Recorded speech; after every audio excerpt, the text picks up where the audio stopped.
Saudara, di minggu ketiga dari seri tentang kesembuhan ini kita akan belajar tentang pemulihan keluarga. Tidak semua kita terlahir dalam keluarga yang fungsional atau ideal. Cukup banyak dari kita yang tidak punya keluarga yang mungkin seperti tadi diceritakan oleh Arleta. Saya sendiri terlahir dari keluarga yang relatif disfungsional. Mari kita lihat beberapa ciri, paling tidak ada 8 ciri dari keluarga yang disfungsional. Yang pertama, adanya kecanduan terhadap substansi atau aktivitas tertentu. Yang kedua, perfeksionisme. Adanya harapan atau tuntutan untuk melakukan segala sesuatu dengan sempurna. No room for error. Yang ketiga, adanya pelecehan, baik secara lisan, secara perbuatan, atau neglect, atau pengabaian secara fisik, didiemin secara emosional. Yang keempat, uncertainty, adanya ketidakpastian dan fear. Orang tua kita pendiriannya berubah-ubah terus, jadi kita nggak tahu nih mana yang certain. Adanya konflik yang begitu terus-menerus di keluarga, membuat anak-anak, membuat kita dulu takut. Yang kelima, kalaupun ada kasih, bersyarat. Hubungan orang tua dengan anak satu dengan yang lain sifatnya lebih ke transaksional. Yang keenam, kurang batasan. Karena orang tua sangat mengontrol atau bahkan mengintimidasi. Yang ketujuh, kurangnya keintiman. Suasana kaku, ngomong I love you. Saudara pernah lihat kalau lagi orang berkata nikah, terus kemudian ada ucapan terima kasih ke keluarga, biasanya kaku. Gak adanya kedekatan relasional dan emosional. Yang terakhir, bad communication. Karena minimnya pengertian satu dengan yang lain, sehingga dalam keluarga bukan sesuatu yang lazim untuk mengungkapkan opini atau pendapat. Saya ingat ada tahun-tahun di mana Dedi dan Mami berantem hampir setiap hari. Dan kalau berantem satu kata itu selalu keluar. Cerai. Terutama dari ayah saya. Kekerasan verbal, kekerasan fisik juga terjadi nggak hanya kepada Mami tapi kepada kami ketiga anaknya. Kalau nggak karena ulangan, nilai ulangan di bawah 7, sekarang 70. Karena berebut paha ayam. Penting banget. Di sini pasti adik-adik gak berebut paha ayam, bukan? Atau karena pergi ke kebaktian persekutuan doa yang tepuk-tepuk tangan. Atau karena Dedi hanya ingin melampiaskan amarahnya. Maka sapu lidi sudah menunggu. Akan dipukulkan ke paha dan ke pantat kami, terutama bagian paha. Sampai berdarah di dalam dan tidak jarang berdarah di luar. Sehingga kalau besoknya waktu SD ditanya, paha kamu kenapa? Dicakar kucing. Karena kejadian itu terus menerus. Kali lainnya saya bilang, jatuh dari sepeda. Barang-barang yang ada di sekeliling Dedi tidak jarang dipakai, dilempar untuk melampiaskan amarahnya. It was hell on earth. Kami anak-anaknya berdoa seperti ini. Tuhan, kapan Dedi dikirim lagi keluar kota? Karena waktu dia keluar dari rumah, baru kami bisa tenang. Saya masih ingat saudara, pulang dari persekutuan doa, masih bawa Alkitab. Zaman itu segede gaban Alkitabnya. Kalau dia ditanya dari mana? Gak mungkin bohong, Alkitab di tangan. Doa kami sebelum masuk gerbang, Tuhan bikin Dedi lagi tidur. Supaya kami pulang gak dipukulin. Setiap kita yang usianya dewasa hampir pasti punya bagasi dari masa lalu. Yang membuat kita punya residu dampak dari apa yang sudah terjadi di masa lalu tersebut, terutama lewat keluarga kita. Dan hampir setiap kita, sadar atau tidak, sampai hari ini masih punya yang namanya trauma. Minggu lalu kita belajar bahwa trauma adalah konsekuensi dari kejadian-kejadian yang membawa tekanan begitu besar. Yang akhirnya berdampak buruk berkelanjutan terhadap fungsi mental, fungsi fisik, sosial, kesehatan emosional, dan spiritual seseorang. Kejadian-kejadian seperti sakit penyakit, kecelakaan, rasa kehilangan, kematian, keguguran, putus hubungan, perceraian, pengkhianatan, penipuan, pelecehan, kegagalan, kekecewaan, dipecat, jadi korban tindakan kriminal atau keadaan lain yang membuat rasa tidak berdaya. Puji Tuhan bahwa trauma yang saudara dan saya pernah alami bisa jadi kesempatan untuk kita bertumbuh dalam iman. God wastes nothing. Tuhan tidak akan mengizinkan bahkan perkara-perkara yang kita bilang gila, gue suwe banget. Sorry, saya bilang gila. Kok masa lalu saya seperti itu, tapi izinkan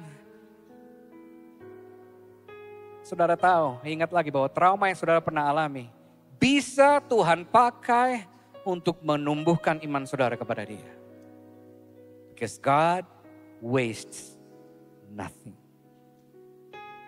Dan kabar baik untuk kita semua adalah ini. Dan kita pelajari dari beberapa minggu pertama. Mari kita baca sama-sama, keluarkan slide-nya. 3, 4.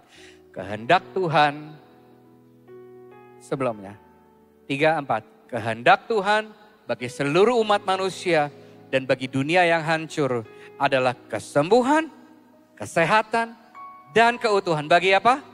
Roh, jiwa, dan tubuh. Tuhan mau setiap saudara, ayah, ibu, kakak, adik, orang tua, anak sembuh, sehat, utuh dalam nama Yesus. Dan perhatikan urutannya saudara. Roh, jiwa, pikiran, perasaan, kehendak, baru tubuh. Dan ini yang menjadi poin inti dari pembelajaran kita tentang kesembuhan atau healing di beberapa minggu terakhir. Sekali lagi Tuhan mau setiap saudara, pendeta, jemaat, yang lajang, yang menikah, para orang tua, opa, oma, opung, eyang, dan semua anak-anak yang hadir sembuh, sehat, utuh. Sebab 1 Tesalonika 5 ayat 23 bilang demikian, semoga Allah sendiri yang memberikan kita sejahtera. Menjadikan kalian orang yang sungguh-sungguh hidup khusus untuk Allah. Baca sama-sama dari kata semoga. 3, 4. Semoga Allah menjaga dirimu seluruhnya. Baik roh, jiwa maupun tubuhmu.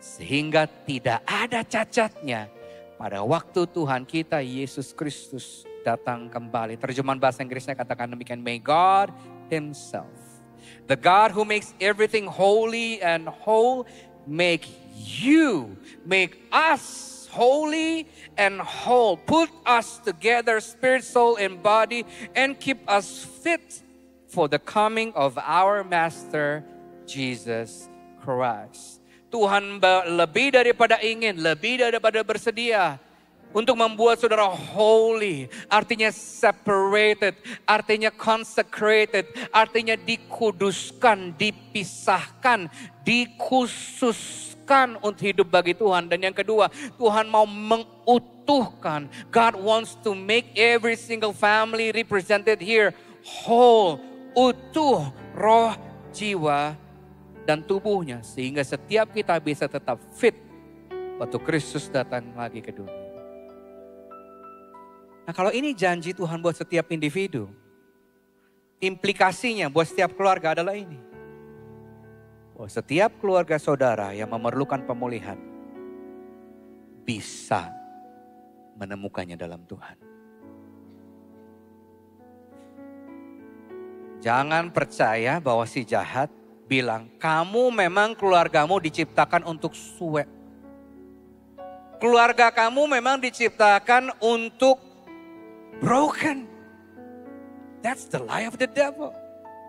Tuhan mau kita utuh roh, jiwa, tubuh. Tuhan mau setiap keluarga utuh roh, jiwa, tubuh. Kesembuhan pemulihan yang datang dari Tuhan dimulai dari dalam keluar. Dari dalam keluar, yaitu dari hati. Semua bilang? Masih ingat bahasa Ibraninya? Apa? Lev atau levap. Minggu lalu kita belajar ini. Masih ingat diagram hati ini? Berikut ini. Bahwa dari hati mengandung 4 unsur ini. Dari hati saudara lah timbul pikiran. Saudara berpikir dengan hati. Saudara merasa dengan hati, dari hati menentukan kualitas fisik saudara, kondisi hati saudara menentukan jalan hidup saudara, karena jalan hidup adalah akumulasi dari pilihan-pilihan yang kita ambil hari ini. Kalau hati kita salah, hati kita sakit, jalan hidup yang kita ambil juga membawa kita kepada kesakitan dan bukan keutuhan. Kesembuhan dari Tuhan, pemulihan dari Tuhan terjadi dari dalam keluar. Saudara perhatikan 3 ayat Amsal berikut ini yang berbicara tentang hati.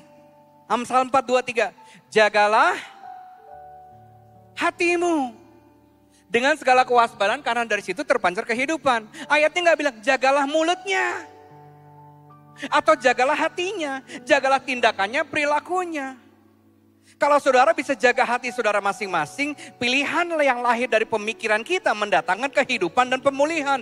Bukan kesia-siaan, kebencian, kefrustasian, atau kemandekan atau stagnasi di masa lalu. Yang kedua saudara lihat, Amsal 17. Hati yang gembira bagaikan obat yang memberi kesembuhan. Tetapi semangat yang patah melemahkan tubuh. Obat yang paling manjur untuk sakit penyakit saudara bukan yang diresepkan oleh dokter. Tuhan berkati setiap dokter yang ada di ruangan ini. Tapi obat itu gak akan berpengaruh banyak kalau hati kita gak semangat.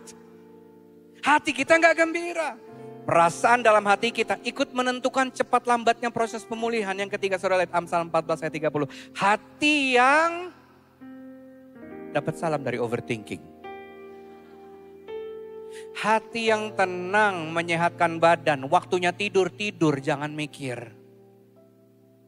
Iri hati bagaikan penyakit yang mematikan. Kekhawatiran saudara, overthinking saudara, iri hati saudara hanya akan berdampak negatif buat fisikmu. Bicara tentang pemulihan keluarga, polanya juga demikian. Dari dalam keluar. Karena inti dari masalah adalah selalu tentang isu hati. The heart of the matter is always a matter of the heart. Let me repeat that again. Inti dari masalah itu bukan suamimu, istrimu, papamu, mamamu, mama mertuamu yang hadir hari ini, bukan. Bukan juga dari pacar-pacarmu di masa lalu. Yang janjiin menikah ternyata dia pergi sama orang lain. Ya. Inti dari masalah adalah tentang hati. The heart of the matter is always a matter of our heart. My heart. Katakan bersama dengan saya. Saya adalah orang yang paling bertanggung jawab untuk menjaga hati saya. Sekali lagi. Adik-adik ikuti juga ya. Siap adik-adik? Ya, saya suka sekali. Jangan kalah sama adik-adik. Adik-adik jangan kalah sama yang udah tua ya. Ngomong sama-sama. Saya adalah orang yang paling bertanggung jawab untuk menjaga hati saya. Bayangin di keluarga saudara semua sibuk jaga hati. Halo? Gak perlu khotbah ini hari ini.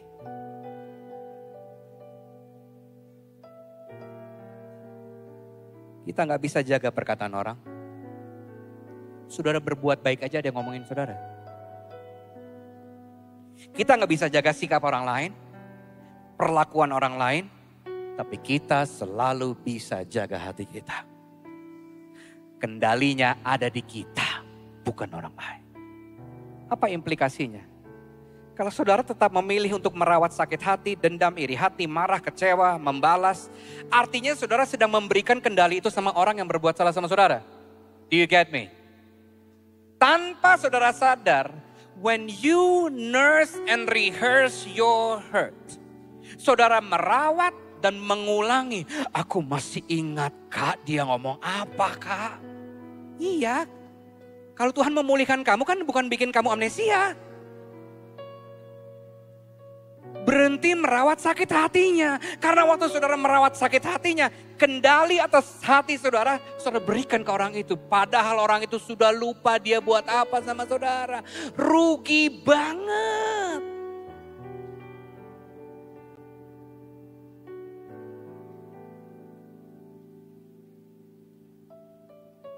Begitu pula rekonsiliasi atau pemulihan keluarga. Setiap saudara dan saya, mulai hari ini, bisa mengambil tanggung jawab atas setiap dampak negatif yang sudah pernah terjadi di masa lalu. Yang membuat hati kita sakit. Hari ini bisa jadi hari di mana saudara bilang gini. Saya mau berhenti jadi korban. I wanna stop playing victim. Hari ini saudara yang sudah berkeluarga bisa bilang gini, dalam nama Yesus, the buck stops at me.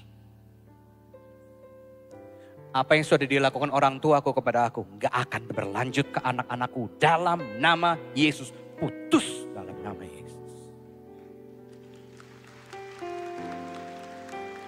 Kendalinya di saudara. Hari ini beberapa saudara-saudara perlu bilang gini, aku putuskan siklus sakit hati ini. Aku hapus semua gambaran yang rusak. Dan aku mulai bayangkan keluarga yang sehat, yang fungsional dalam nama Yesus. Pertanyaannya sekarang, bagaimana cara saya mengambil kendali atas setiap trauma setelah saya memutuskan itu? Kolose 3, 12-15. Adik-adik masih bangun? Asik. Ada yang berdiri langsung, masih. Ya. Orang tua yang tidur malu dong. By the way, beberapa yang melayani datang ke gereja jam 4:30 pagi. Iya. Waktu saudara masih tidur dan saat teduh. Teduh bener maksudnya. Mereka sudah bersiap-siap melayani kita hari ini. Come on.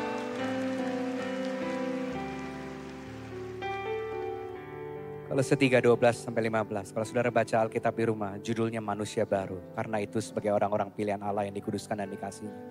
Kenakanlah belas kasihan, kemurahan, kerendahan hati, kelemah lembutan, dan kesabaran. Sabarlah kamu seorang terhadap yang lain. Ampunilah seorang akan yang lain apabila yang seorang menaruh dendam terhadap yang lain. Sama seperti Tuhan telah mengampuni kamu. Bukan seperti orang tuamu, bukan seperti orang lain. Sama seperti Tuhan mengampuni kamu. Tanpa syarat kamu perbuat jugalah demikian. 14. Dan di atas semuanya itu kenakanlah kasih. Sebagai pengikat yang mempersatukan dan menyempurnakan. Lihat dampaknya. Hendaklah damai sejahtera Kristus memerintah dalam hatimu, dalam keluargamu. Karena untuk itulah kamu telah dipanggil untuk menjadi satu tubuh. Dan bersyukurlah. Kata kenakanlah itu dari bahasa Greka yang artinya to put on. Menenggelamkan diri dalam sebuah garment, dalam sebuah pakaian. Seperti saudara memasangkan baju dan your whole body is immersed in it. Mari kita baca ayat yang sama dari terjemahan Alkitab yang lainnya. Terjemahan Sederhana Indonesia. Tapi kita mulai dari ayat yang ke-8. Kita baca berganti-gantian. Ayat 8 dimulai dari para wanita. Ayat 9 pria. Dan seterusnya. Ayat 15 nanti bersama-sama. Ladies, are you ready? Termasuk adik-adik wanita ya. 1, 2, 3.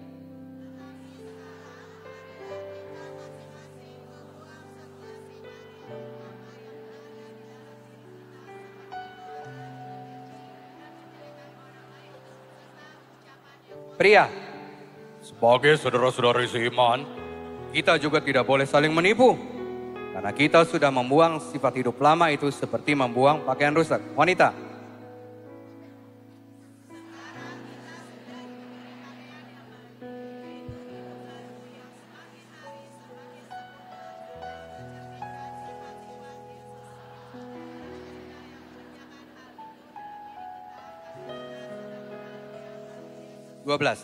Oleh karena itu saudara-saudari, sebagai orang yang sudah dipilih, dikasihi, dan disucikan oleh Allah sebagai umatnya sendiri, biarlah sifat-sifat ini melekat pada dirimu seperti pakaian baru. Hendaklah kamu saling mengasihani dalam kesusahan, selalu murah hati, rendah hati, lemah lembut, dan sabar terhadap orang lain. Wanita.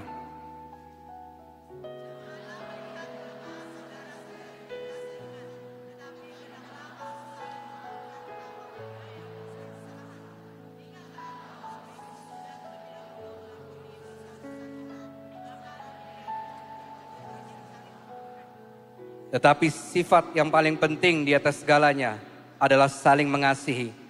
Hendaklah kasih menjadi tali pengikat yang mempersatukan kita dengan sempurna. Ayat 15 sama-sama. 3, 2, 1. Biarlah ketenangan dalam perlindungan Allah menguasai hati dan pikiranmu.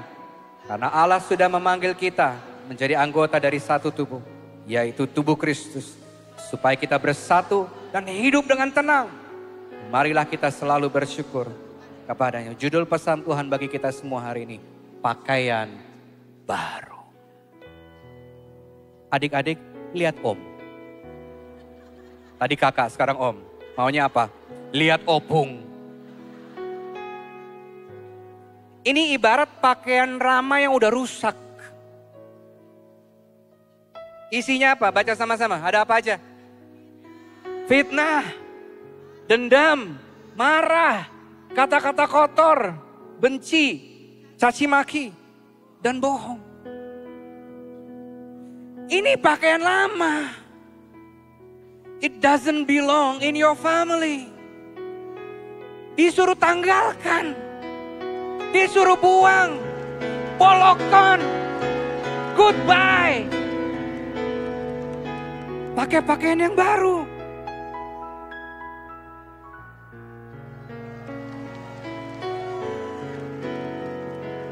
Abaikan lemak saya. Kenakanlah kasih. Love looks good on you. Love looks good on your family. Jadi setiap kali kita mau marah lagi, benci, dendam, iri hati, kalau perlu buka bajunya, buang. Jangan yang wanita, yang pria aja. Jelek banget ini. Mari kita sama-sama pakai pakaian yang baru. Izinkan kita hidup tenang di keluarga kita, halo. Biar ada surga di rumah kita masing-masing dalam nama Yesus.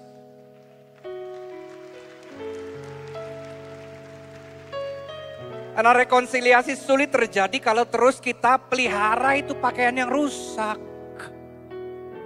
Disayang-sayang padahal jelek. Dengan kata lain, kita gak bisa mengharapkan rekonsiliasi tapi terus merawat sakit hati. Saya ulangi lagi.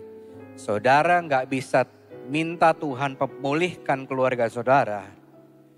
Tapi saudara pelihara itu semua. Gak bisa. Karena Tuhan adalah kasih. Dia gak bisa bekerja di mana kasih tidak ada. Dia gak bisa bekerja di atmosfer ego. Tuhan bisa bekerja di atmosfer kasih. Markus 6 ayat 1-6. Kemudian Yesus berangkat dari situ dan tiba di tempat asalnya, sedang murid-muridnya mengikuti dia. Pada hari Sabat ia mulai mengajar di rumah ibadat dan jemaat yang besar takjub ketika mendengar dia dan berkata, dari mana diperolehnya semua itu? Muncul lagi kata ini, pasti orang Batak. Hikmat apa pula kah yang diberikan kepadanya? Hanya orang Batak yang ngomong gini, banyak orang Batak di Alkitab. Dan mujizat-mujizat yang demikian bagaimanakah dapat diadakan oleh tangannya? Bukankah ia ini tukang kayu, anak Maria, saudara Yakobus, Yesus, Yudas dan Simon? Bukankah saudara-saudaranya yang perempuan ada bersama kita? Lalu mereka kecewa dan menolak Yesus. Maka Yesus berkata kepada mereka, seorang nabi dihormati di mana-mana kecuali di tempat asalnya sendiri. Di antara kaum keluarganya dan di rumahnya. Ayat 5 baca sama-sama. 3, 4. Ia tidak dapat mengadakan satu mujizat pun di sana. Kecuali menyembuhkan beberapa orang sakit dengan meletakkan tangannya atasnya. Ia merasa heran atas ketidakpercayaannya. Rasa kecewa, tersinggung, sakit hati ternyata menghalangi mujizat Tuhan bekerja. Waktu saudara rawat itu sakit hati dan trauma, kita sebenarnya bilang ini, goodbye miracles. Goodbye pemulihan. Tapi hari ini bisa menjadi hari di mana saudara bilang ini, enough is enough. Aku sudah membenci terlalu lama. Hari ini aku mulai mau lepaskan sakit hati. Dan aku mulai mau bilang, selamat datang pemulihan. Mulailah dengan aku. Pilihannya cuma 2. Kita rawat sakit hati dan melepaskan restorasi yang Tuhan sudah dari kapan ingin lakukan. Atau kita pilih untuk melepaskan semua trauma dan perasaan negatif sehingga mujizat pemulihan mulai terjadi. Karena ingat saudara, setiap keluarga yang memerlukan pemulihan bisa mengalaminya dalam Tuhan.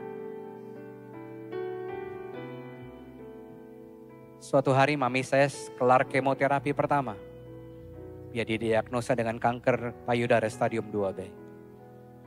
Setelah pulang, ayah saya yang terbaring di ranjang satunya karena stroke ketiga. Kukunya udah panjang-panjang, kuku kakinya. Papa mulai duduk di pinggir ranjang. Mami berlutut, mulai guntingin kuku kakinya. Ada bagian yang kena sakit. Dan papa saya menendang mama saya di depan saya. Persis di bagian di mana payudara sudah dioperasi. Saya marah sama papa saya. Saya banting pintu. Supaya dia tahu, lu tuh gak asik. Keesokan paginya setelah saya bangun, Roh Kudus dengan jelas ngomong dalam hati saya. Hampiri dia, minta ampun. Tanpa mencoba merasionalisasi, saya datang ke ranjangnya ayah saya masih baru bangun. Saya bilang, Dedi, aku minta maaf tadi malam aku banting pintu sama Dedi. Mohon maaf kalau perbuatan itu menyakiti hati Dedi. Seketika itu juga hati saya tergerak dengan belas kasihan. Saya mulai bertanya, Dedi tahu gak kalau Tuhan Yesus sayang sama Dedi? Sambil tidur natap saya dia bilang gini, gak tahu. Layangkan pertanyaan kedua, Dedi tahu gak kalau Tuhan mau menyembuhkan Dedi? Tuhan bisa sembuhkan Dedi. Dia kembali menatap saya dia bilang, gak tahu. Saya permudah pertanyaannya.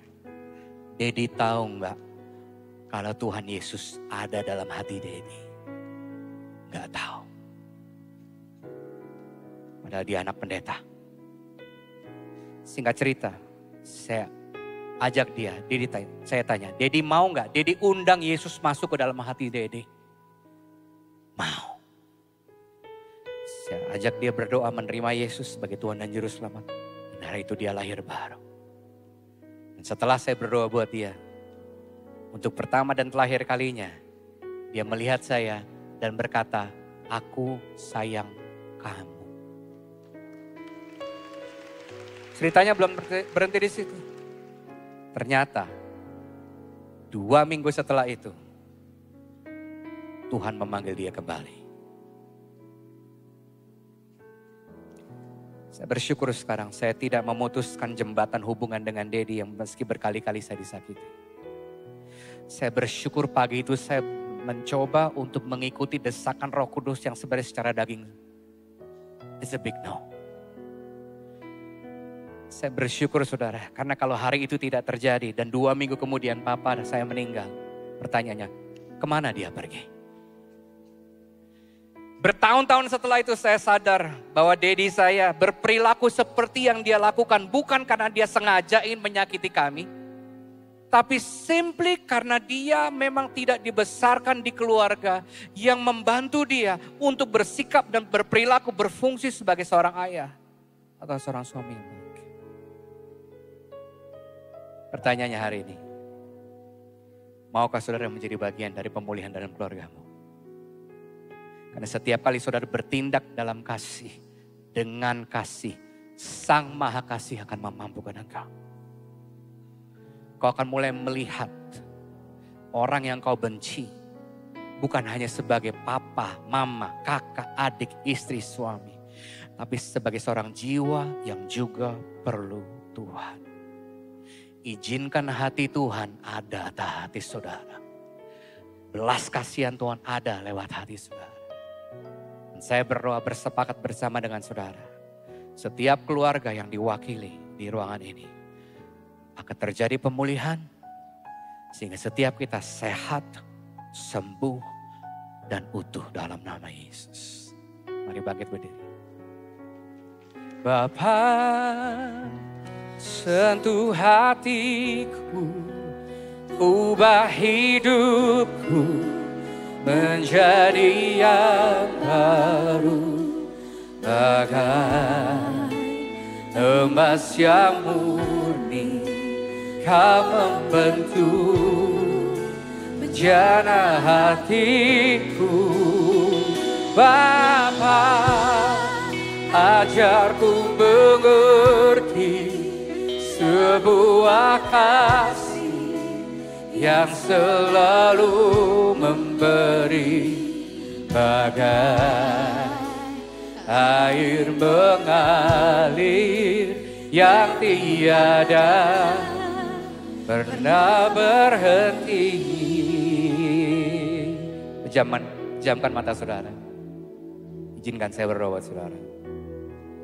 Terutama bagi saudara yang anak-anak maupun orang dewasa yang ingin memutuskan untuk membuang semua amarah, benci, dendam, menjelekkan orang, kata-kata kotor, sumpah serapah, hitung-hitungan kesalahan. Semua sakit hati yang selama ini kau pilih untuk rawat. Saudara bilang hari ini, Tuhan, aku mau buang itu. Mungkin orangnya sudah nggak ada. Tapi hari ini kau bisa memutuskan, aku mau buang itu Tuhan. Sampah. Pakaian yang rusak. Saya mau berdoa buat saudara yang ingin melepaskan pengampunan kepada anggota saudara, anggota keluarga saudara yang berbuat salah sama saudara. Dan saya ingin berdoa juga bagi setiap saudara yang ingin mengambil tanggung jawab atas setiap trauma yang sudah terjadi. Dan hari ini saudara bilang, Tuhan aku mau belajar. Jadi bagian dari pemulihan di keluarga aku. Buka kedua tanganmu di hadapan Tuhan. Gak usah lihat kiri kanan, dia gak mati buat engkau. Yesus mati buat engkau. Saya akan nyanyikan lagu ini buat saudara. Saudara gak perlu nyanyi. Izinkan lirik dari lagu ini melayani saudara. Bapa, sentuh hatiku, ubah hidupku menjadi yang baru, bagai emas yang murni. Kau membentuk bejana hatiku, Bapa, ajarku mengerti sebuah kasih yang selalu memberi, bagai air mengalir yang tiada pernah berhenti. Buat beberapa dari saudara, seperti Tuhan ingin bilang ini. Izinkan aku membapaimu lagi. Kau gak punya figur bapa itu di dunia. Izinkan aku, Bapa di surga, menjadi figur itu buat engkau. Sehingga para orang tua di sini, ayah maupun ibu, bisa mulai berfungsi sebagai orang tua seperti yang Tuhan inginkan.